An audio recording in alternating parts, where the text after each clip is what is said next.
Dr. Doug here once again with your 2 minute drill. Today, we're going to talk about sound and the healing powers that sound has. A couple stories. The first one is about my mom. She was born in 1930, Menlo Park, California, and grew up during the Depression when people didn't have a whole heck of a lot.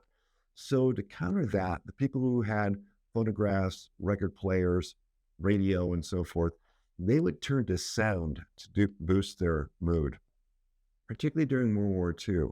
And she would talk to me about, and most recently, she talked to me about dancing the jitterbug with those guys that are going overseas to various locations during World War II, and how even 30 minutes of having a great time with one of these military types just made her week, and it made theirs too before they went overseas. The other story I had is also related to World War II. And that is about a fellow that came into the office not too long ago whose grandfather was actually responsible. He and several others were responsible for winning the Pacific War during World War II. They were part of the code talkers. So fascinating.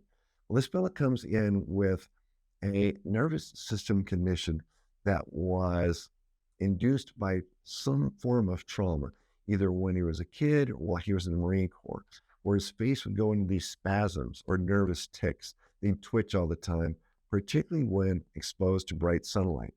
So what we did one day while we were training him using neurofeedback techniques, I decided to play a recording of his grandfather who was narrating a book that another individual was writing.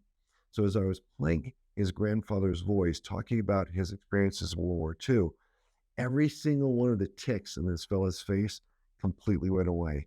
His eyes were closed, totally relaxed. Even when he opened his eyes and the lights were turned on, the facial tics were gone. Was it permanent? No. But that's the type of response his body had to music, sound, and a voice that he could recognize. Pretty miraculous, I think.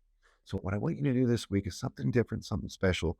Close your eyes for a few minutes, play your favorite songs, and just see what happens inside your brain. I will bet you'll feel more calm, more peace than you have in some time. Stay tuned for our next 2 minute drill coming up next week.